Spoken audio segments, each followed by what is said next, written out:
Meu filho disse: "Velha, limpe a bagunça da minha esposa", quando me viu parada olhando a cozinha destruída que a minha nora Camila deixou após o almoço de domingo. Segurei as lágrimas e peguei o pano de prato, mas quando abri a gaveta, encontrei algo que mudaria tudo. Um papel amassado com minha letra, uma lista de senhas dos meus cartões que eu nunca tinha dado para ninguém. Meu coração disparou. Como aquilo foi parar ali? Naquele momento, respirei fundo e disse para o meu filho Bruno: "Tá bom, meu amor. Vou limpar sim", falei calmamente, dobrando o papel e colocando no bolso do meu avental florido, aquele que costurei com tanto carinho. O que ele não sabia é que eu tinha acabado de descobrir quem estava esvaziando minha conta há meses. Meu nome é Nilza, tenho 62 anos e trabalho há 35 anos como auxiliar de enfermagem no Hospital Santa Casa. Minha história não é diferente da de tantas mães brasileiras que criaram filhos sozinhas. Mas quem me vê hoje, uma senhora baixinha de cabelo grisalho, sempre preso num coque, não imagina tudo o que passei para dar uma vida digna para o meu Bruno. Quando descobri que estava grávida, tinha apenas 19 anos e trabalhava numa fábrica de tecidos no centro da cidade. O Ronaldo, pai do Bruno, sumiu no mundo quando soube da gravidez. Me lembro até hoje da frase dele: "Nilza, você que se vire. Eu não pedi esse filho." Aquelas palavras me cortaram como uma faca, mas também despertaram uma força que eu nem sabia que existia dentro de mim. Nos primeiros anos, morávamos num quartinho nos fundos da casa da minha mãe, Dona Geralda. Era um cômodo de uns 10 metros quadrados, com chão de cimento queimado e paredes que ficavam molhadas quando chovia. O Bruno dormia numa caminha de solteiro comigo até os 5 anos. Eu trabalhava durante o dia na fábrica e à noite fazia faxina num escritório de contabilidade. Chegava em casa às 2 da manhã, exausta, mas sempre dava um beijo na testa do meu menino e sussurrava: "Um dia nossa vida vai ser diferente, meu amor." E foi. Quando o Bruno completou 7 anos, consegui me mudar para uma casinha alugada de 2 quartos no bairro Vila Maria. Nada luxuoso, mas era nosso cantinho. Pintei as paredes de azul claro, costurei cortininhas floridas para as janelas e comprei uma mesinha de fórmica, onde o Bruno fazia as lições enquanto eu preparava o jantar. Aquele momento foi mágico. Pela primeira vez, eu sentia que estava dando uma infância de verdade para o meu filho. Durante esses anos todos, eu tinha 3 empregos: de manhã no hospital, de tarde numa clínica particular e final de semana cuidando de um senhor de idade que tinha Alzheimer. Dormia 4 horas por noite, mas via o Bruno crescendo saudável, tirando notas boas na escola, sempre educado e carinhoso. Ele me chamava de minha rainha, e toda vez que chegava cansada do trabalho, corria para me abraçar e contar como foi o dia dele. Aos 16 anos, quando o Bruno disse que queria cursar engenharia, eu não pensei 2 vezes. Procurei todas as faculdades da cidade, pesquisei preços, fiz contas e mais contas. A mensalidade da melhor faculdade custava na época R$ 950, o que representava mais da metade da minha renda. Mas eu tinha a herança da minha mãe, uma casinha simples que ela me deixou quando morreu. Vendi por R$ 145 mil para pagar os 5 anos de faculdade do Bruno. Todo centavo foi investido na educação do meu filho. Durante esses 5 anos, intensifiquei ainda mais o trabalho. Além dos 3 empregos, passei a fazer bolos e salgados para vender. Final de semana, você me encontrava na feira vendendo coxinhas de R$ 2, brigadeiros de R$ 1,50, beijinhos e quindins. O Bruno ficava vermelho de vergonha quando os colegas da faculdade passavam e viam a mãe dele ali, suada, gritando: "Olha o salgadinho quentinho, coxinha fresquinha." Mas eu não sentia vergonha nenhuma, sentia orgulho. "Mãe, você não precisa fazer isso", ele dizia às vezes. "Preciso sim, meu filho. Quero que você se forme na melhor faculdade e não tenha que se preocupar com dinheiro. Você só precisa estudar e ser feliz." E era verdade. Eu economizava até no ônibus, ia a pé para o trabalho quando podia, almoçava um pão com mortadela para sobrar dinheiro para as coisas dele. Quando o Bruno se formou, foi o dia mais feliz da minha vida. Ver meu filho de beca recebendo o diploma de engenheiro civil foi a realização de todos os meus sonhos. Ali estava a prova de que todo sacrifício valeu a pena. Durante a formatura, ele me chamou ao palco e disse no microfone: "Essa mulher aqui é a minha heroína. Ela vendeu a casa da minha avó, trabalhou 3 turnos por dia e vendeu salgadinho na feira para me dar essa formação. Tudo que sou hoje, devo a ela. O teatro inteiro se levantou para me aplaudir. Chorei tanto que borrei toda a maquiagem. Com o diploma na mão, o Bruno logo conseguiu um emprego numa construtora ganhando R$ 4.200. Era muito dinheiro para quem sempre viveu contando centavos. Ele quis me ajudar financeiramente, mas eu não deixei. Agora é sua vez de viver, meu amor. Constrói tua vida que eu me viro. Continuei trabalhando normalmente, orgulhosa de ter criado um homem íntegro, trabalhador e carinhoso. Foi numa festa de final de ano da construtora que o Bruno conheceu a Camila. Ela tinha 24 anos, trabalhava como recepcionista numa clínica de estética e era o tipo de moça que chamava a atenção por onde passava. Cabelo loiro, platinado, sempre impecável. Unhas postiças vermelhas, maquiagem carregada e roupas sempre justas. Bem diferente das meninas simples que o Bruno costumava namorar. Quando ele trouxe ela em casa pela primeira vez, eu estava preparando o almoço de domingo. Caprichei no tempero do frango assado, fiz uma farofa especial e até comprei um vinho para impressionar a namorada nova do meu filho. Queria causar uma boa primeira impressão. Camila entrou na minha sala, olhando tudo com aquela cara de quem estava avaliando um imóvel para comprar. Reparou nos meus móveis simples, na mesinha de centro que eu mesma havia pintado, nas almofadas que bordo nas horas vagas. Depois de uns 5 minutos circulando pela casa, ela se virou para o Bruno e disse bem alto: "Nossa, amor, que retrô! Parece casa de vó mesmo, muito vintage." E riu. O Bruno riu junto. Eu senti uma facada no peito, mas sorri e disse: "Pois é, filha. É simples, mas é feito com muito amor. Venham para a mesa que o almoço está pronto." Durante toda a refeição, Camila ficou reclamando da comida. "Nossa, que frango seco! Você não usa amaciante de carne não, Nilza? Na minha casa, minha mãe sempre usa. Essa farofa está sem graça. Precisa de mais tempero. Esse vinho é muito doce. Gosto dos mais secos." O Bruno não disse nada. Apenas comeu em silêncio enquanto eu engolia as críticas junto com a comida. Quando eles foram embora, passei o resto do domingo chorando na cozinha. Pela primeira vez, senti que minha casa, meu lar, não era bom o suficiente. Nos domingos seguintes, Camila continuou vindo para o almoço, sempre com alguma reclamação.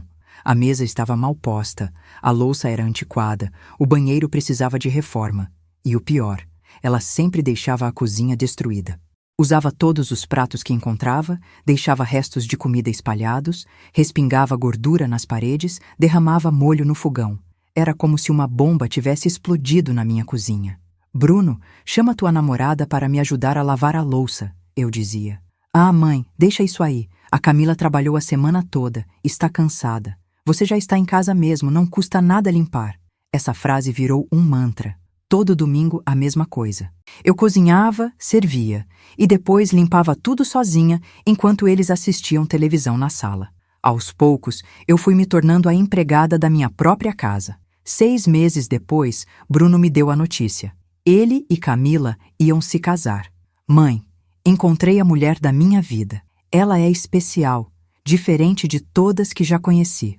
Eu forcei um sorriso e disse que ficava feliz por ele, mas no fundo algo me incomodava. Camila não demonstrava carinho pelo Bruno da forma como eu imaginava que uma futura esposa deveria demonstrar. Era sempre muito fria, calculista, interessada. O planejamento do casamento virou uma novela mexicana. Camila queria tudo do bom e do melhor.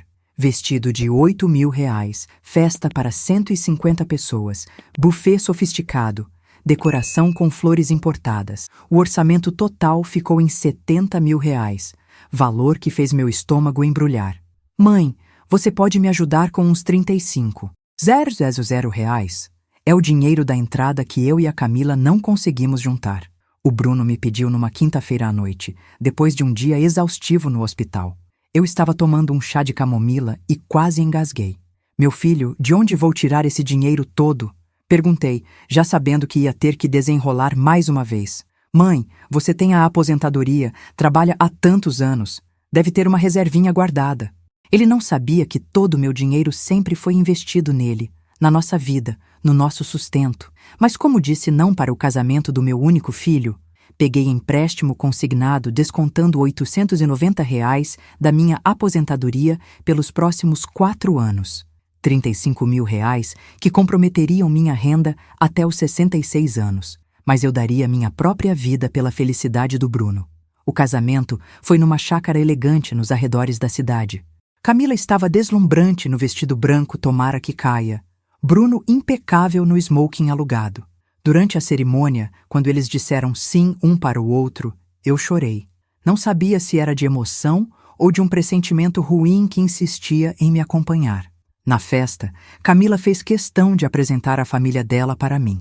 A mãe, Dona Sônia, era uma mulher de uns 50 anos, toda operada, com cara de quem nunca havia trabalhado pesado na vida. O pai, seu Armando, tinha um ar de executivo aposentado. Irmão da Camila, o Diego, era advogado. Família de classe média alta que claramente me via como uma intrusa naquele ambiente. Então você é a mãe do Bruno, disse Dona Sônia, me analisando de cima a baixo. Camila me contou que você trabalha no hospital. Deve ser puxado, não é? Ainda bem que agora ela vai ter uma vida mais confortável com seu filho. A forma como ela falou me deu arrepios. Era como se eu fosse uma peça que não se encaixava no quebra-cabeça da vida perfeita que eles haviam planejado para Camila. Durante toda a festa, me senti deslocada. Meu vestido azul marinho, que comprei nas Casas Bahia parcelado em 10 vezes, contrastava com os trajes sofisticados dos convidados dela. Minhas unhas simples e esmaltadas em casa não combinavam com as francesinhas perfeitas das amigas da noiva. Eu era a mãe do noivo que financiou metade do casamento, mas me sentia como uma convidada de segunda classe. Depois da lua de mel em Maceió, viagem que custou mais R$ 12.000 bancados pelo Bruno com dinheiro que eu emprestei, eles se instalaram num apartamento de 2 quartos no centro da cidade. Era um imóvel novo, bem localizado, com valor de R$ 280.000. Como o jovem casal não tinha histórico de crédito suficiente, eu acabei sendo fiadora e ainda ajudei com 80.000 reais de entrada. Dinheiro que consegui vendendo um terreninho que tinha guardado como reserva de emergência. É só até a gente se estabilizar, mãe. O Bruno me garantiu. Em 2 anos a gente assume tudo sozinhos. 2 anos que pareciam uma eternidade quando você está com a aposentadoria comprometida e as economias de uma vida inteira derretendo como gelo no sol. A rotina dos domingos continuou, mas agora com Camila como esposa oficial. E ela estava cada vez mais à vontade para transformar minha casa numa bagunça. Chegava sempre com cara de quem estava fazendo um favor aparecendo ali. "Oi, Nilza! Que cheiro bom! Fez aquela costela assada?" dizia, já se dirigindo para o sofá da sala enquanto eu terminava de preparar a mesa. Durante o almoço, ela reclamava de tudo.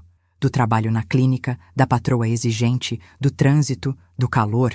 E sempre terminava dizendo: "Ainda bem que pelo menos aqui na casa da Nilza a gente tem um domingo tranquilo, né, amor?" Como se eu fosse uma espécie de clube de recreação particular do jovem casal.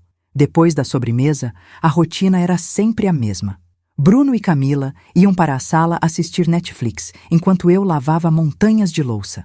Pratos de entrada, pratos principais, talheres, copos, panelas, assadeiras. Tudo sujo, tudo encardido, tudo esperando por mim.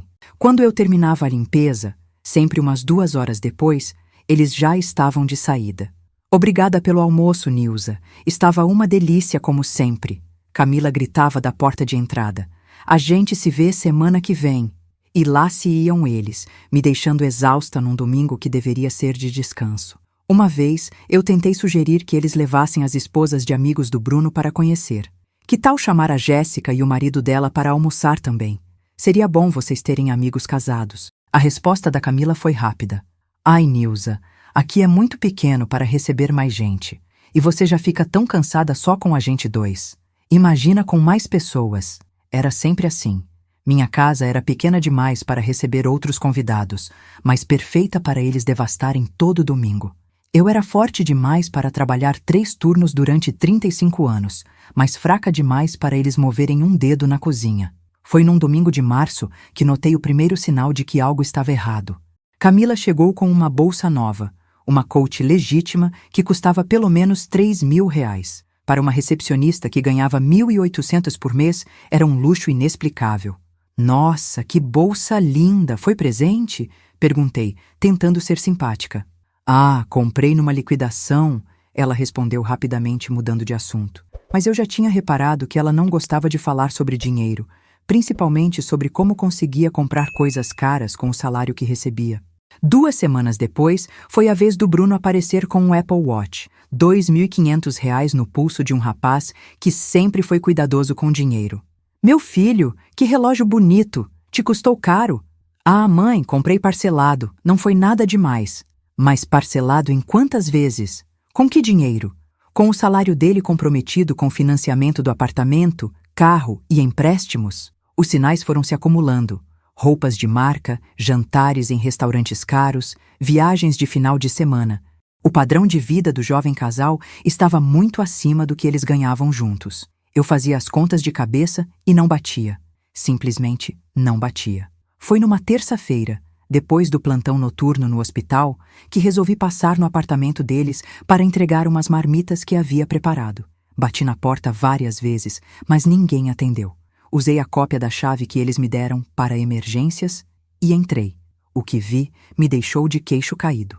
Sala decorada com móveis novos, televisão de 65 polegadas na parede, tapete persa no centro da sala, adega de vinhos.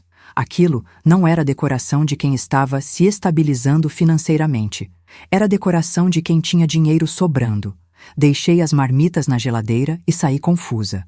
Como eles conseguiam manter aquele padrão de vida? De onde vinha o dinheiro para tantos luxos? Naquele mesmo domingo, durante o almoço, resolvi tocar no assunto. Filhos, vocês andam gastando muito, não é? Vi o apartamento de vocês, está muito bonito. Devem estar indo bem financeiramente. Bruno engasgou com a costela. Camila me olhou de uma forma estranha.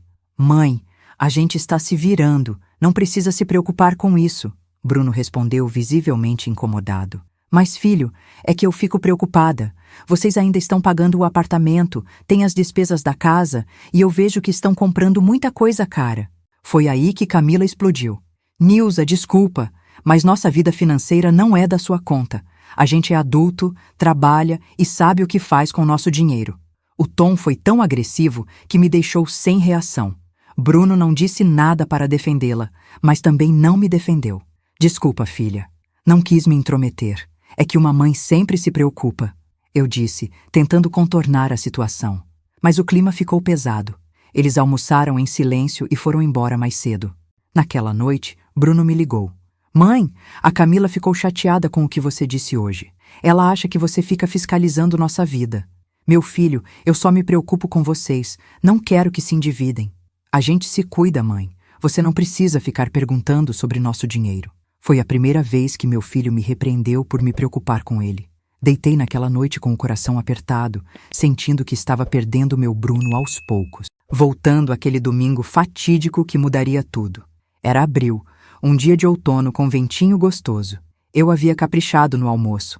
Costela assada com batatas, arroz com açafrão, farofa de ovos e uma salada colorida. Camila chegou de mau humor, reclamando de uma discussão com a patroa. Bruno estava estranho, mais quieto que o normal. Durante o almoço, ela derrubou molho de tomate na toalha de mesa que eu bordei à mão. Em vez de se desculpar, disse: Ah, Nilza, essa toalha já está meio manchada mesmo. Você devia comprar uma nova. Meu sangue ferveu, mas eu me controlei. Depois da sobremesa, eles foram para a sala como sempre. Comecei a recolher os pratos quando Bruno gritou da sala: Velha, limpe a bagunça da minha esposa. A palavra velha me atingiu como um tiro. Meu próprio filho, que eu criei com tanto amor, me chamando de velha na frente da esposa. Fui até a gaveta pegar o pano de prato, engolindo as lágrimas. Foi quando vi aquele papel amassado no fundo da gaveta. Peguei e desamassei. Era uma folha de caderno com minha letra, mas eu não lembrava de ter escrito aquilo. Era uma lista de senhas dos meus cartões, códigos de segurança, até a senha do Internet Banking. Meu coração disparou. Como aquele papel foi parar ali? Eu nunca havia escrito aquelas informações. Ou havia? Minha memória estava falhando? Mas não. Eu sempre fui muito cuidadosa com senhas. Nunca anotava em lugar nenhum. Respirei fundo e guardei o papel no bolso do meu avental florido. Voltei para a cozinha e disse calmamente: Tá bom, meu amor. Vou limpar sim. Bruno nem olhou para mim, concentrado no celular. Camila estava mexendo na bolsa, conferindo alguma coisa. Enquanto lavava a louça, minha cabeça fervilhava. Aquele papel não estava ali por acaso. Alguém havia anotado minhas senhas. Mas quem? E por quê? Foi aí que me lembrei. Minha conta estava sempre no vermelho nos últimos meses. Valores estranhos que eu não conseguia explicar. Saques que não lembrava de ter feito. Eu achava que era esquecimento da idade, lapsos de memória. Mas e se não fosse? E se alguém estivesse roubando meu dinheiro? Terminei de lavar a louça com mãos trêmulas. Quando eles foram embora, tranquei a porta e fui direto para meu quarto. Peguei os extratos bancários dos últimos meses e comecei a analisar cada movimentação. O que descobri me fez o mundo desabar. Sentada na minha cama, com os extratos bancários espalhados no edredom florido que costurei há 10 anos, comecei a montar o quebra-cabeça da minha própria ruína financeira. O que vi me fez o sangue gelar nas veias. Nos últimos 4 meses, havia saques em datas que eu tinha certeza absoluta de estar trabalhando. Dia 15 de janeiro. Saque de 800 às 14h20. Eu estava no hospital fazendo plantão desde as 7 da manhã. Dia 23 de janeiro, 1.200 às 10h15. Nesse dia eu lembrava perfeitamente. Estava cuidando do seu Antônio, um paciente com pneumonia que ficou internado a semana toda. Peguei minha agenda de trabalho, aquela caderneta velha onde anoto todos os plantões, e comecei a conferir uma por uma as datas dos saques misteriosos. De 23 movimentações estranhas, em 21 eu tinha álibi de ferro. Estava trabalhando, tinha testemunhas, estava longe de qualquer caixa eletrônico. Mas o pior ainda estava por vir. Além dos saques em dinheiro, havia transferências via Pix para uma conta que eu não conhecia. Valores de 300, 450, 280. Sempre quantias que não chamavam muito atenção, mas que somadas davam mais de 3.400 em 2 meses. Quase minha aposentadoria inteira desviada para uma conta misteriosa. Peguei a lupa que uso para ler receitas médicas e comecei a analisar cada número da conta destinatária. CPF terminado em 847. Banco digital que eu nem conhecia. Nome do titular: C.S. Rodrigues. Meu estômago embrulhou. Camila Silva Rodrigues. O nome completo da minha nora. Naquele momento tudo ficou claro como água cristalina. A lista de senhas na gaveta da minha cozinha. Os horários anotados. Os domingos que ela chegava mais cedo e pedia para dar uma olhadinha na casa enquanto eu terminava o almoço. Os momentos que ela sumia no banheiro por muito tempo. Camila estava roubando minha aposentadoria. Na segunda-feira de manhã, antes do plantão, fui direto ao banco. A gerente, Dona Marina, uma moça simpática que sempre me atendia, ficou preocupada quando expliquei a situação. Dona Nilza, vamos analisar todas as movimentações suspeitas. Já tivemos outros casos assim. Infelizmente é mais comum do que a senhora imagina, ela disse, digitando no computador com dedos ágeis. O que ela me mostrou na tela me fez querer vomitar ali mesmo. Eram 47 operações fraudulentas em 5 meses. Total roubado, 18.400. Quase 5 meses da minha aposentadoria que evaporaram da minha conta. Dona Marina, todas essas operações foram feitas quando eu estava trabalhando. Tenho como provar, eu disse, mostrando minha agenda. A senhora vai ter que registrar um boletim de ocorrência. Isso é crime, é furto qualificado, ela explicou, imprimindo todos os extratos detalhados. Mas tem uma coisa estranha aqui, Dona Marina continuou, franzindo a testa. Várias dessas operações foram feitas no caixa eletrônico aqui da esquina da sua casa, entre 9h e 11h da manhã. A pessoa conhece sua rotina, sabe exatamente quando a senhora não está em casa. Senti minha pressão subir. Alguém estava me estudando, mapeando minha vida, planejando como me roubar da forma mais covarde possível. E esse alguém tinha acesso à minha casa, às minhas coisas, à minha confiança. Dona Marina, quero que a senhora bloqueie todos os meus cartões hoje mesmo. Vou trocar todas as senhas e descobrir quem está fazendo isso comigo, eu disse, com uma determinação que nem sabia que ainda existia dentro de mim. Voltei para casa com a cabeça fervilhando de raiva e um plano se formando na minha mente. Se Camila estava me roubando, eu ia pegá-la no flagrante, mas precisava de provas irrefutáveis, evidências que nem ela, nem meu filho conseguiriam negar. Liguei para minha vizinha, Dona Conceição, uma senhora de 70 anos que mora na casa ao lado há mais de 20 anos. Conceição, preciso te pedir um favor muito importante. Você tem aquela câmera pequena que comprou para vigiar a empregada? Tenho sim, filha. Por quê? Aconteceu alguma coisa? Te explico depois.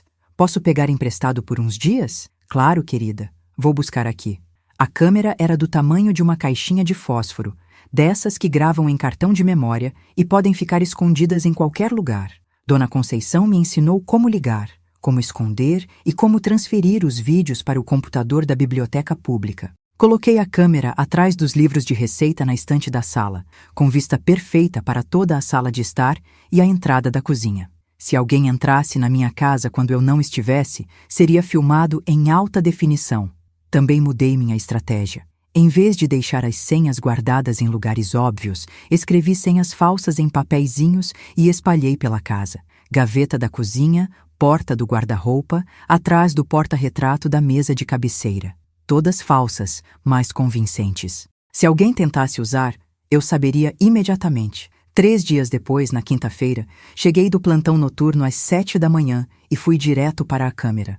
Meu coração estava acelerado enquanto retirava o cartão de memória. Será que tinha alguma coisa gravada? Fui até a biblioteca pública, que abre às 8h, e pedi para usar um computador.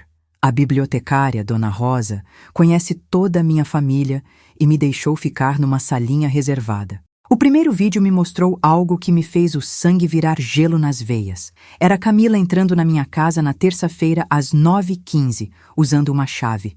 Não era arrombamento. Ela tinha uma cópia da chave da minha casa. No vídeo, ela entra como se fosse dona do pedaço, vai direto para meu quarto e começa a mexer nas gavetas. Pega cartões da minha carteira, anota alguma coisa num papel, fotografa documentos com o celular. Depois vai para a cozinha e confere as gavetas onde eu costumo deixar senhas anotadas. Mas o pior ainda estava por vir. O áudio da câmera captou uma conversa telefônica que Camila fez da minha própria sala. Oi, amor. Consegui mais 1.200 da sua mãe hoje. O cartão dela não tem limite. É só usar na função débito que passa tudo, ela disse rindo. Como ela é burra, né? Deixa tudo anotado, todas as senhas. É mais fácil que tirar doce de criança. A resposta do outro lado da linha chegou como uma punhalada no meu coração. Ótimo, amor. Preciso do dinheiro para quitar o carro esta semana. E consegue pegar mais um pouco? Quero trocar a TV de casa. Era a voz do meu filho, do meu Bruno. Meu próprio filho não só sabia que a esposa estava me roubando, como estava incentivando. Amor, a velha nem percebe, Camila continuou. Ela é tão avoada que acha que está esquecendo onde gasta o dinheiro. Ontem ela até me perguntou se eu não tinha visto o cartão dela, que estava sumido da carteira. Eu disse que não tinha visto nada, e pronto. Que bom, amor. Assim a gente consegue quitar nossas dívidas sem precisar pedir empréstimo no banco. É até melhor para ela, né? Pelo menos o dinheiro fica na família, Bruno respondeu, com uma frieza que me fez questionar se eu realmente conhecia meu filho. Desliguei o vídeo e vomitei ali mesmo, no banheiro da biblioteca. 35 anos criando um filho sozinha. Trabalhei 3 empregos, vendi a herança da minha mãe, paguei faculdade cara, financiei apartamento, banquei casamento, para descobrir que meu próprio sangue estava me roubando como se eu fosse uma estranha na rua. Nos dias seguintes, continuei gravando tudo. A cada vídeo, descobria mais detalhes do esquema que eles montaram para me destruir financeiramente. Camila tinha mapeado toda a minha rotina. Sabia que terças e quintas eu saía às 6h para o plantão no hospital e só voltava às 14h. Segundas, quartas e sextas, eu trabalhava na clínica particular das 7h às 13h. Sábados, eu fazia faxina para o seu Miguel, um senhor aposentado que mora sozinho. Ela aproveitava principalmente as terças e quintas, quando eu ficava mais tempo fora. Entrava na minha casa como se fosse dona, mexia em tudo, pegava dinheiro, usava cartões, transferia valores pelo celular. No vídeo da sexta-feira, ela trouxe uma amiga junto, uma moça loira que ela apresentou para a câmera sem saber. Essa aqui é a casa da sogra besta que te falei. Olha que coisa feia, né? Tudo velho, tudo cafona. Mas o dinheiro dela é lindo. As duas riram enquanto vasculhavam meus pertences. A amiga chegou a experimentar meus colares e pulseiras, rindo da falta de gosto das minhas joias. Camila abriu minha gaveta de roupas íntimas e fez comentários cruéis sobre minhas calcinhas de vó e sutiãs largados. Como o Bruno consegue aguentar essa velha chata? A amiga perguntou. Ele aguenta porque ela paga todas as contas dele, Camila respondeu. Apartamento, carro, cartão de crédito, a gente só precisa ter paciência mais uns anos até ela morrer ou ir para um asilo. Aí, a herança toda vira nossa. Aquelas palavras me cortaram mais fundo que qualquer faca. Elas não estavam apenas roubando meu dinheiro. Estavam planejando minha vida, minha morte, meu futuro, como se eu fosse um investimento que precisava render dividendos.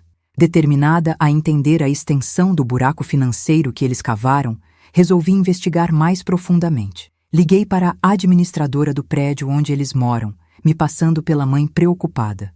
Oi, bom dia. Aqui é a Nilza, mãe do Bruno que mora no apartamento 304. Queria saber se as taxas condominiais dele estão em dia porque ele viajou e me pediu para verificar. A resposta me deixou sem ar.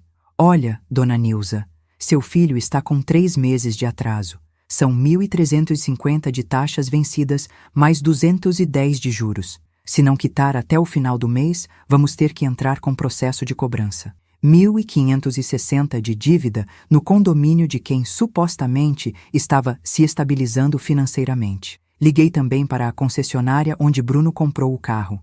Oi, aqui é a Nilza, mãe do Bruno Silva. Ele me pediu para verificar quantas parcelas ainda faltam do financiamento do Civic. Dona Nilza, seu filho está com 2 parcelas em atraso. São 1.890 cada parcela. Se não quitar até semana que vem, vamos ter que buscar o veículo para apreensão. Quase 4.000 em atraso do carro que ele comprou parcelado e que eu achava que estava sendo pago em dia. Mas a descoberta mais chocante veio quando liguei para o banco fingindo ser Camila. Usei aquele truque que aprendemos na época que trabalhei numa loja. Liguei dizendo que havia perdido o cartão e precisava saber o saldo para fazer o bloqueio.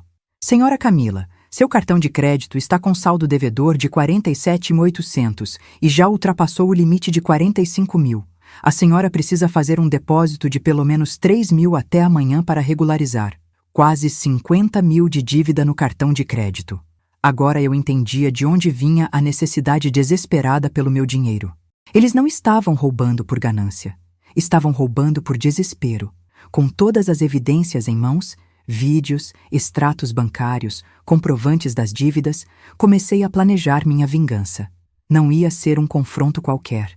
Ia ser uma aula de dignidade que meu filho e minha nora jamais esqueceriam. Primeiro, procurei um advogado. O Dr. Henrique, um rapaz novo que atendia no escritório perto do hospital, me recebeu numa tarde de sábado. Dona Nilza, a senhora tem um caso sólido de furto qualificado. Com esses vídeos e essas provas documentais, é possível conseguir tanto a restituição do dinheiro quanto uma condenação criminal, ele explicou, analisando todos os documentos.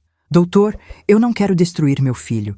Quero que ele aprenda uma lição, mas não quero vê-lo na cadeia. Entendo perfeitamente. Podemos dar um prazo para restituição amigável. Se eles devolverem o dinheiro e se afastarem da senhora, podemos evitar o processo criminal. E se eles não aceitarem? Aí não terão escolha. Crime é crime, independente de ser família ou não. Saí do escritório com um plano claro na cabeça. Ia dar a eles a oportunidade de fazer a coisa certa. Se escolhessem o caminho da mentira e da manipulação, enfrentariam as consequências na justiça. Marquei o almoço da revelação para o domingo seguinte. Liguei para o Bruno dizendo que queria comemorar uma notícia especial. Tinha decidido vender minha casa e me mudar para um apartamento menor, e queria ajudá-los com a entrada de uma casa própria. Sério, mãe? Você vai nos ajudar a comprar uma casa? Bruno perguntou empolgado. Sim, meu filho. Vocês merecem ter o cantinho de vocês. Eu sentia nojo de mim mesma por mentir, mas era necessário para que viessem tranquilos e desprevenidos. Passei a semana organizando cada detalhe. Imprimi todas as fotos dos extratos bancários, organizei os vídeos em pendrive, separei os comprovantes das dívidas deles, tudo numa pasta bem organizada, como um promotor preparando um caso para o tribunal. No sábado, fiz questão de preparar o último almoço especial da minha vida para eles. Costela assada com batatas, arroz de brócolis, farofa de ovos, salada colorida e um pudim de leite condensado de sobremesa. O mesmo cardápio do primeiro almoço que fiz quando Bruno trouxe Camila em casa. Enquanto tempero a carne, não conseguia parar de pensar em como nossa família chegou nesse ponto. Onde foi que errei na criação do meu filho? Em que momento ele aprendeu que roubar a própria mãe era aceitável? No domingo de manhã, acordei às 5h com o estômago embrulhado. Era o dia da verdade. O dia em que eu descobriria se meu filho tinha salvação ou se estava perdido para sempre. Eles chegaram às 11h30, pontualmente como sempre. Camila veio toda sorridente, usando uma blusa cara que eu nunca tinha visto. Bruno estava alegre, falando sobre os planos para a casa nova. Mãe, a gente já começou a olhar casas na internet. Tem umas bem legais por 350 mil. Com sua ajuda e nosso FGTS, conseguimos dar uma entrada boa, ele disse, me abraçando carinhosamente. Fingir que estava tudo normal foi a coisa mais difícil da minha vida. Servir comida para quem estava me roubando, sorrir para quem estava planejando minha morte, tratar com carinho quem me tratava como lixo. Durante o almoço, Camila estava especialmente tagarela. Falou sobre os planos para decorar a casa nova, sobre a chácara que queriam comprar no futuro, sobre as viagens que fariam quando estivessem mais estáveis. Nilza, você não imagina como é bom saber que podemos contar com você, ela disse, segurando minha mão por cima da mesa. Uma sogra como você é uma bênção, sempre disposta a ajudar, sempre generosa. Naquele momento, olhando nos olhos dela, vi a vilã que se escondia por trás do sorriso falso. Vi a mulher que entrava na minha casa como uma ladra, que ria da minha idade, que planejava minha morte para ficar com minha herança. É verdade, mãe, Bruno completou. A gente sabe que pode confiar na senhora para tudo. A senhora é o alicerce da nossa família. Alicerce que eles estavam derrubando tijolo por tijolo, furto por furto, mentira por mentira. Depois da sobremesa, como sempre, eles foram para a sala. Bruno ligou a televisão enquanto Camila conferiu o celular. Era o momento perfeito. O momento que eu havia ensaiado a semana inteira.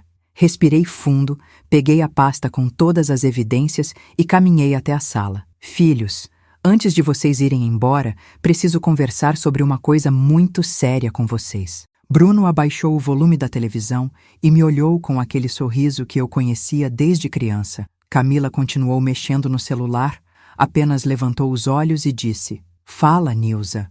É sobre a casa que você vai nos ajudar a comprar? Sentei na poltrona em frente ao sofá onde eles estavam, coloquei a pasta no meu colo e respirei fundo. Era agora ou nunca. Na verdade, é sobre os 18.400 que vocês roubaram da minha aposentadoria. O silêncio que se fez na sala foi sepulcral. O sorriso sumiu do rosto do Bruno, como se alguém tivesse apagado uma luz. Camila parou de mexer no celular e me olhou com uma cara que eu nunca tinha visto. Uma mistura de susto, raiva e desespero.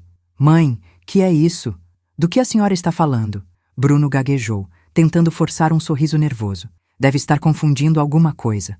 Abri a pasta e peguei os extratos bancários, espalhando-os na mesinha de centro como um detetive mostrando evidências. Bruno, essas são todas as movimentações fraudulentas da minha conta nos últimos 5 meses. 47 operações que eu não fiz em horários que eu estava trabalhando.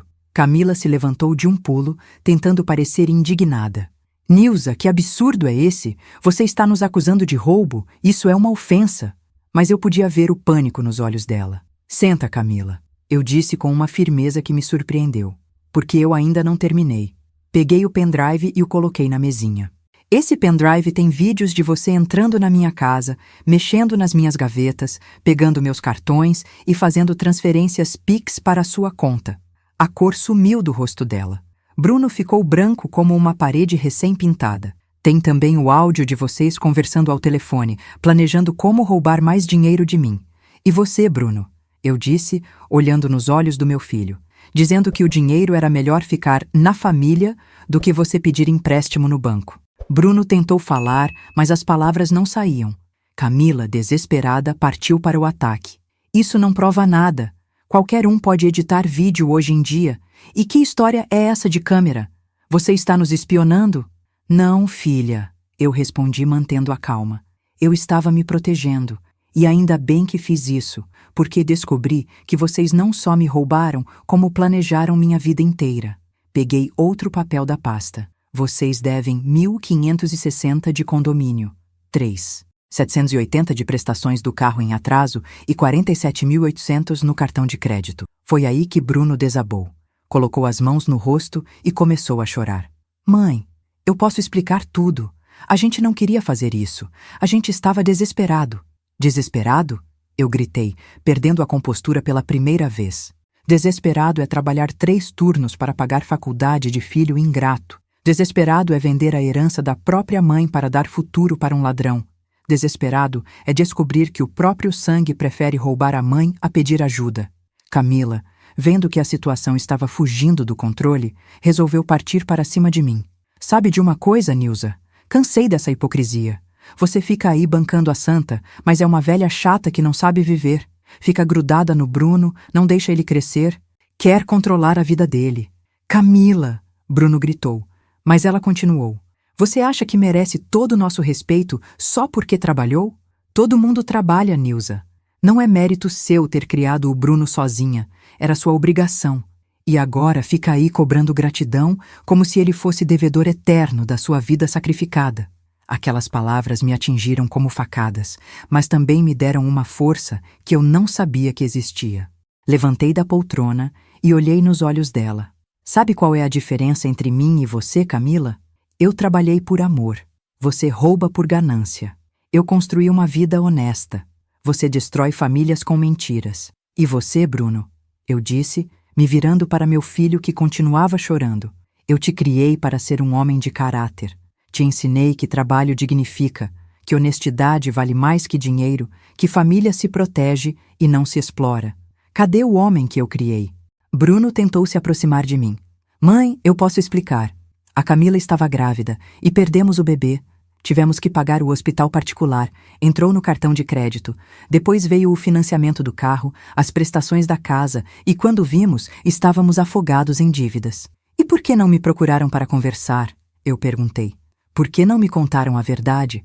Eu sempre ajudei vocês com tudo. Foi aí que Camila explodiu de vez. Porque você sempre faz cara feia quando a gente pede alguma coisa. Fica com aquela cara de coitada, suspirando, falando que está sacrificando. A gente cansou de pedir esmola para você. Esmola?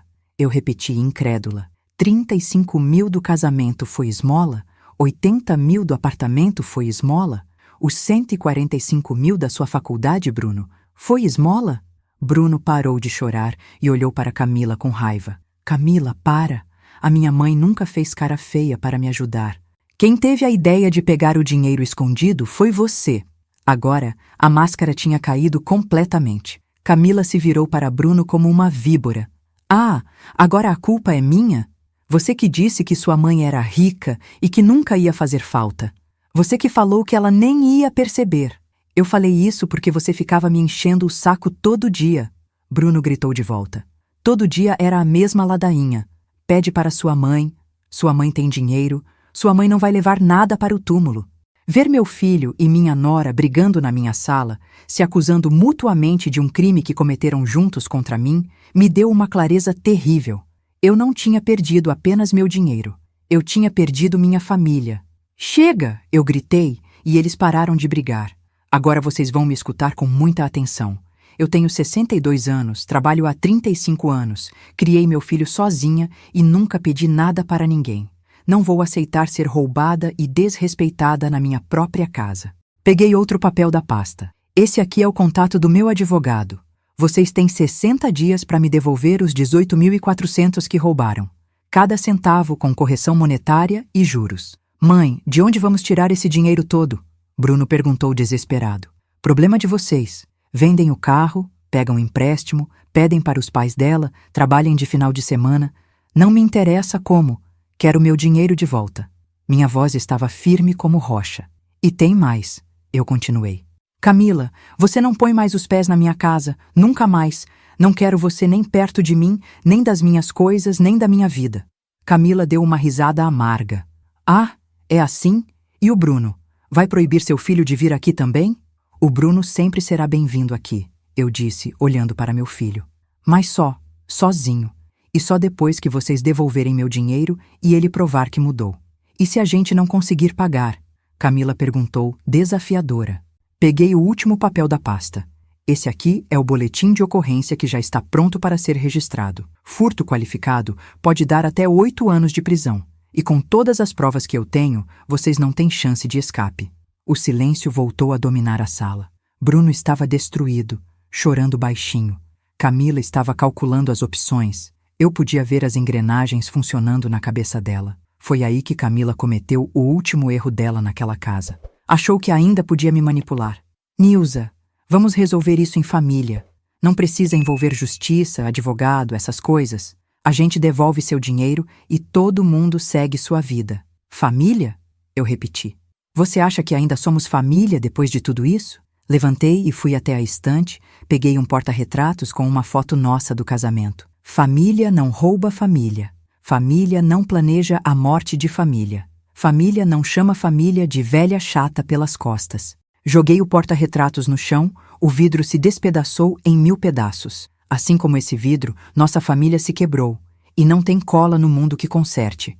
Camila tentou uma última cartada. Bruno, você não vai deixar sua mulher ser humilhada dessa forma, né? Eu sou sua esposa. Bruno levantou do sofá, olhou para Camila e depois para mim. Por um momento, achei que ele fosse me dar as costas mais uma vez. Mas ele disse algo que me surpreendeu. Camila, minha mãe está certa. O que a gente fez foi errado. Muito errado. Bruno, você está ficando do lado dela? Camila gritou incrédula. Eu estou ficando do lado da verdade, ele respondeu com uma firmeza que eu não via há muito tempo. Minha mãe não merecia isso. Ela nunca mereceu. Camila me olhou com ódio puro. Você conseguiu o que queria, não foi, Nilza? Destruiu meu casamento. Virou meu marido contra mim. Está feliz agora? Eu não destruí seu casamento, filha. Eu respondi calmamente. Vocês que destruíram minha confiança. A diferença é que casamento pode acabar, mas caráter a gente leva para a vida toda. 3 dias depois, Bruno apareceu na minha porta sozinho. Estava com uma cara péssima, olheiras profundas, barba por fazer. Mas estava sozinho. Mãe, posso entrar? Abri a porta sem dizer nada. Ele se sentou na mesma poltrona onde eu revelei toda a verdade no domingo. Mãe, eu terminei com a Camila. Na verdade, descobri coisas que a senhora nem imagina. Ele respirou fundo. Fui atrás das movimentações do cartão de crédito dela e descobri que ela estava gastando 1.800 por mês com um personal trainer. Fui até a academia conversar com o cara. Meu estômago embrulhou. O que você descobriu, filho? Ela estava tendo um caso com ele há 6 meses. Os 23 mil que ela gastou não foram só com treino. Ela estava bancando a vida dele, pagando aluguel do apartamento onde eles se encontravam, comprando roupas caras para ele. Bruno estava com os olhos cheios de lágrimas. E tem mais, mãe. Fui na empresa onde ela trabalha para entender como ela conseguia tanto dinheiro. Descobri que ela estava desviando dinheiro dos pagamentos dos clientes. 300 aqui, 500 ali. O gerente me mostrou as provas. Ela foi demitida por justa causa e ainda vai responder processo criminal. Senti uma mistura de alívio e tristeza. Alívio porque meu filho tinha acordado para a realidade. Tristeza porque ele estava destruído. Bruno, sinto muito que você tenha passado por isso, eu disse, segurando a mão dele. Mas estou orgulhosa de você ter tomado uma decisão. Mãe, eu quero pedir perdão. Não só pelo dinheiro, mas por ter deixado ela me influenciar. Por ter perdido o respeito pela senhora. Por ter me tornado uma pessoa que a senhora não criou para ser.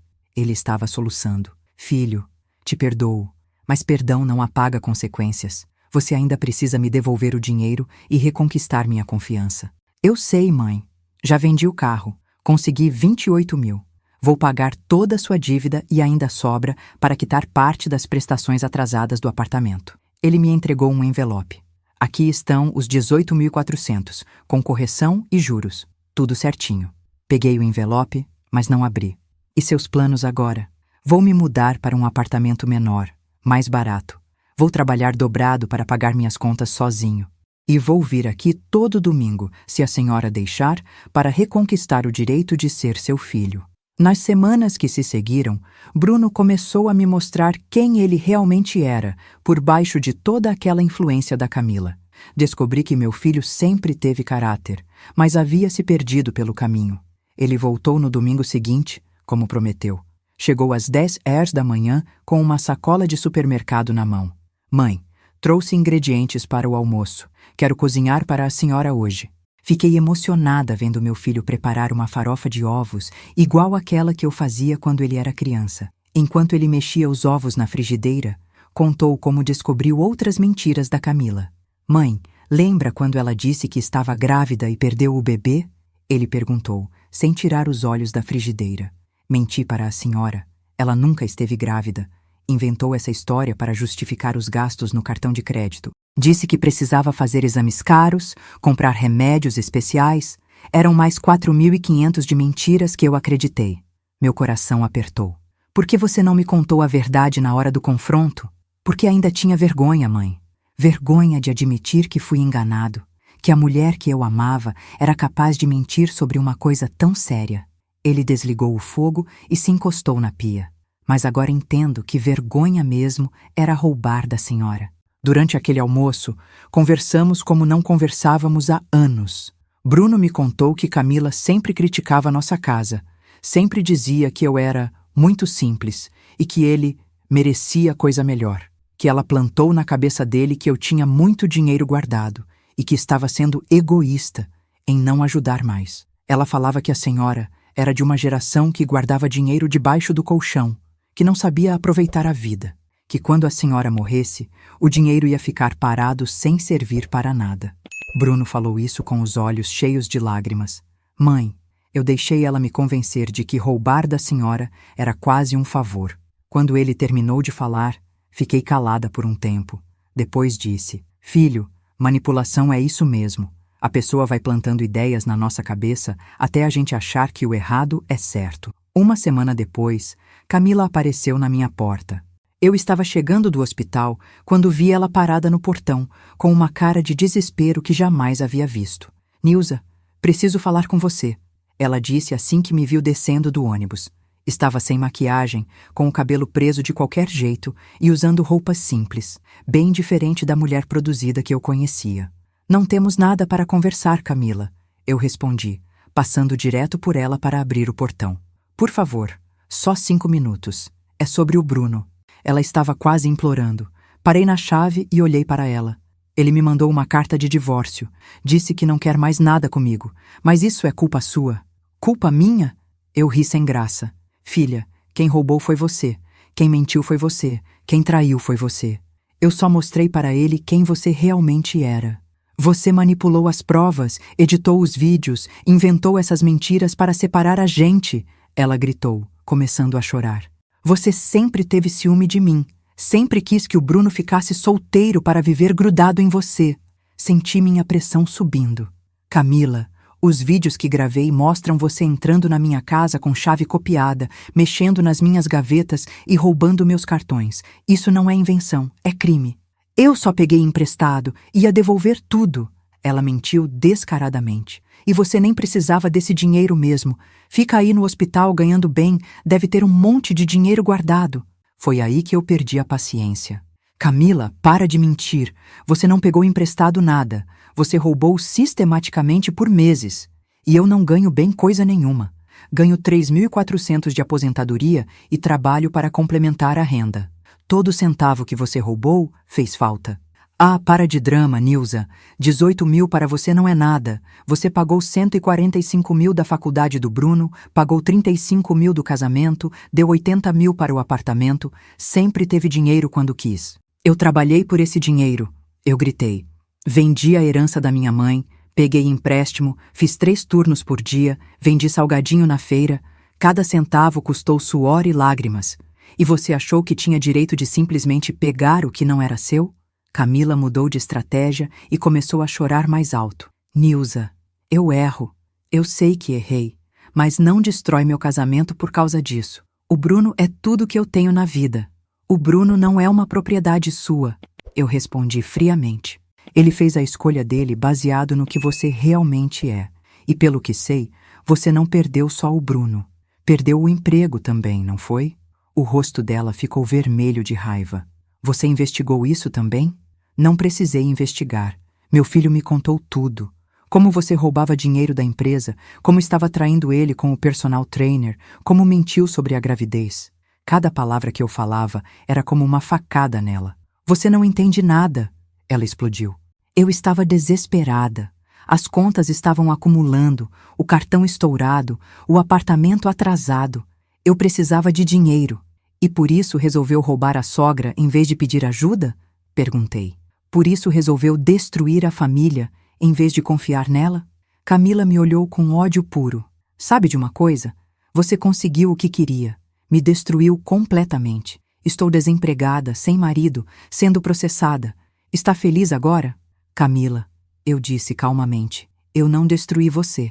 Você se destruiu sozinha.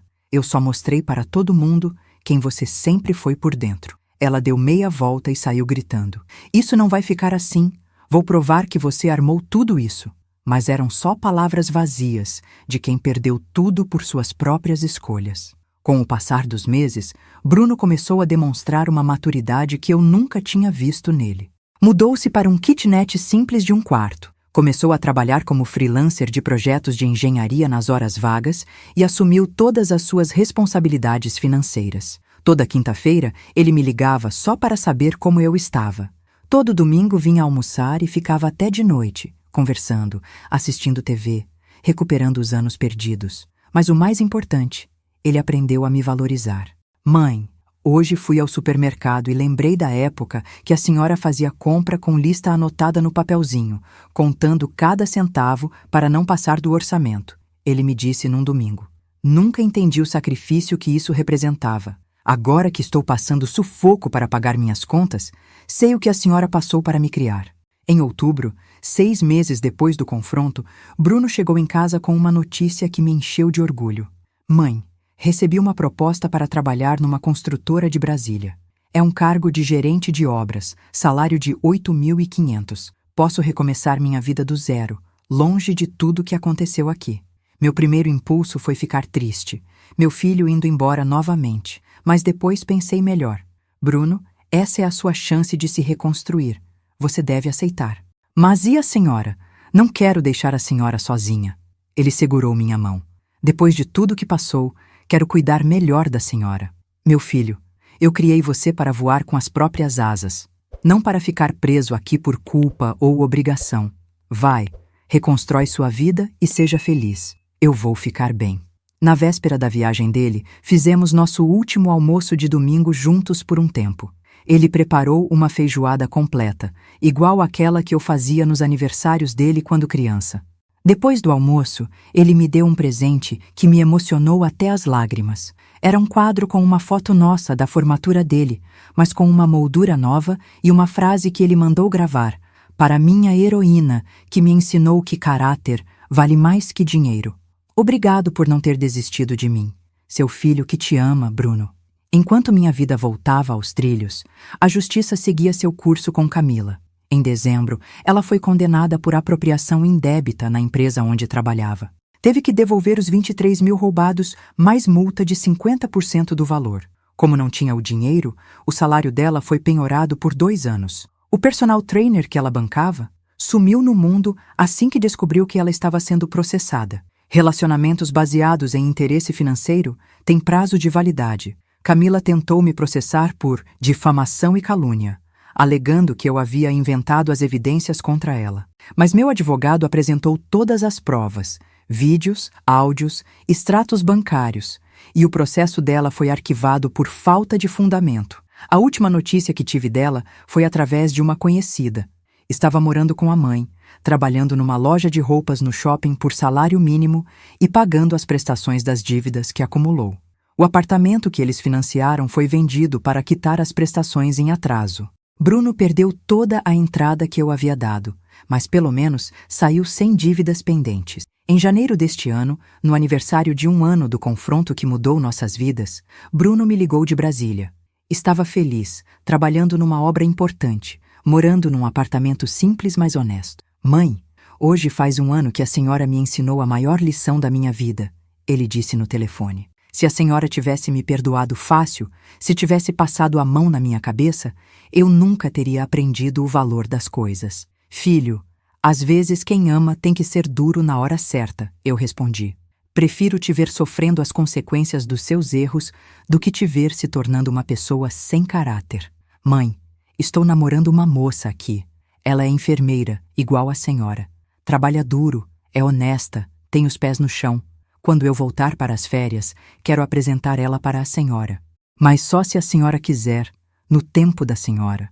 Meu coração se encheu de alegria. Finalmente meu filho havia aprendido a escolher pessoas pela essência, não pela aparência. Claro que quero conhecer, meu amor. Se ela faz você feliz e é uma pessoa do bem, ela será bem-vinda na nossa casa. Obrigado, mãe. Obrigado por ter lutado por mim mesmo quando eu não merecia. Obrigado por ter me ensinado que amor verdadeiro às vezes precisa doer para curar. Quando desliguei o telefone, chorei de emoção. Não de tristeza, mas de orgulho. Meu filho havia se tornado o homem que eu sempre sonhei que ele fosse. Só precisou perder tudo para entender o valor de cada coisa. Hoje, quase 2 anos depois de tudo que aconteceu, posso dizer que sou uma mulher realizada. Não porque minha vida é perfeita, mas porque enfrentei a tempestade e saí mais forte. Continuo trabalhando no hospital, cuidando dos meus pacientes com o mesmo carinho de sempre. Minha aposentadoria está em dia, minhas contas organizadas, minha reserva de emergência reconstruída. Aprendi a ser mais cuidadosa com senhas e informações pessoais, mas não me tornei uma pessoa desconfiada. Bruno vem me visitar a cada 3 meses e conversa comigo toda semana por telefone. Nossa relação hoje é muito melhor do que era antes de tudo acontecer. É uma relação baseada em respeito mútuo, não em obrigação ou culpa. No último Natal, ele trouxe a namorada para me conhecer. Marina é uma moça de 28 anos, enfermeira pediatria, filha de uma família simples do interior de Goiás. Desde o primeiro almoço, vi que era uma mulher diferente. Chegou com um pote de doce de leite caseiro que ela mesma fez. Elogiou minha casa sem falsidade, lavou a louça sem eu pedir e me tratou com o respeito que uma sogra merece. Dona Nilza, o Bruno me contou toda a história de vocês. Ela me disse enquanto secávamos as louças juntas. A senhora é uma guerreira. Espero um dia ser uma mãe tão forte quanto a senhora. Ali, naquele momento, secando pratos ao lado de uma nora que me respeitava, senti que a vida tinha me dado uma segunda chance de ter uma família de verdade. Sobre Camila, as últimas notícias que tive foram de uma conhecida que trabalha no shopping onde ela está empregada. Continua pagando as dívidas que acumulou, mora com a mãe, não tem carro e leva uma vida bem diferente dos tempos de ostentação. O importante é que ela está longe da minha família e não pode mais causar nenhum mal. A maior lição que aprendi com tudo isso é que idade não é sinônimo de fraqueza. Aos 64 anos, descobri que tenho uma força que nem eu sabia que existia.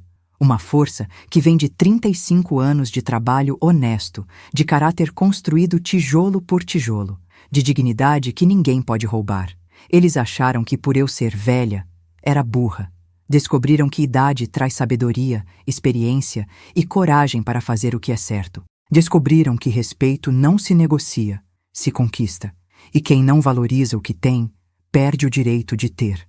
Hoje, quando olho no espelho e vejo meus cabelos grisalhos, minhas rugas de expressão e meu sorriso tranquilo, sei que posso dormir em paz. Não porque minha vida é perfeita, mas porque enfrentei a tempestade de cabeça erguida e saí mais forte do outro lado. E você, que está me escutando agora, saiba que nunca é tarde para recuperar sua dignidade. Nunca é tarde para dizer não para quem não te valoriza. Nunca é tarde para ensinar as pessoas ao seu redor que respeito é fundamental em qualquer relacionamento. A vida me ensinou que às vezes perdemos tudo para ganhar o que realmente importa. Perdi dinheiro, mas ganhei o respeito do meu filho. Perdi uma nora, mas ganhei uma família verdadeira. Perdi a inocência, mas ganhei sabedoria. E hoje, toda vez que meu filho me liga e diz "Te amo, mãe", toda vez que Marina me chama de vozinha com carinho, toda vez que um paciente no hospital me agradece pelo cuidado, eu sei que valeu a pena lutar. Hoje, 8 meses depois daquele domingo que mudou nossas vidas, posso dizer que a tempestade passou e o sol voltou a brilhar na minha casa. Bruno realmente mudou. Mudou de apartamento, mudou de vida, mudou de atitude. Mora num kitnet simples, trabalha em 2 empregos para pagar suas contas sozinho e vem almoçar aqui todo domingo. Mas agora ele chega cedo, me ajuda a cozinhar, lava toda a louça e sempre termina o almoço pedindo desculpas.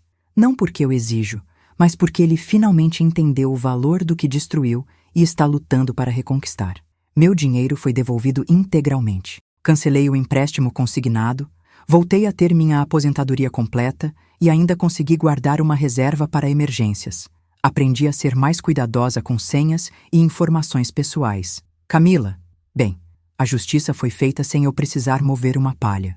O processo criminal na empresa onde ela trabalhava resultou em condenação por apropriação indébita. Ela teve que devolver os 23 mil que roubou e ainda pagar multa. Hoje trabalha como vendedora numa loja de roupas no shopping, ganhando salário mínimo e pagando as prestações da dívida. O personal trainer, quando descobriu que ela estava sendo processada e não tinha mais dinheiro para bancar a vida dele, sumiu no mundo. Relacionamento baseado em interesse financeiro tem prazo de validade, mas a maior vitória foi ter recuperado meu filho. Não o Bruno de antes, que eu mimei demais e protegi de todas as consequências, mas um Bruno novo que aprendeu na dor o que significa trabalho honesto, respeito familiar e dignidade. No último domingo, depois do almoço, ele estava secando a última panela quando me disse: "Mãe, obrigado por não ter desistido de mim. Obrigado por ter sido dura na hora certa. Se a senhora tivesse me perdoado fácil, eu nunca teria aprendido a lição."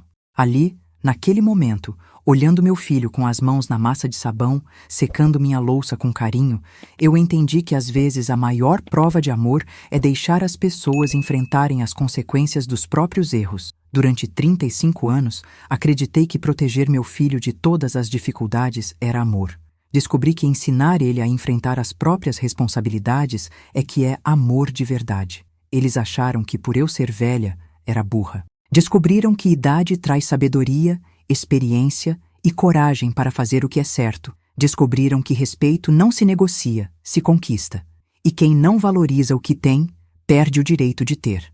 Hoje, quando olho no espelho e vejo meus cabelos grisalhos, minhas rugas de expressão e meu sorriso tranquilo, sei que posso dormir em paz. Não porque minha vida é perfeita, mas porque enfrentei a tempestade de cabeça erguida e saí mais forte do outro lado. E você, que está me escutando agora, saiba que nunca é tarde para recuperar sua dignidade. Nunca é tarde para dizer não para quem não te valoriza.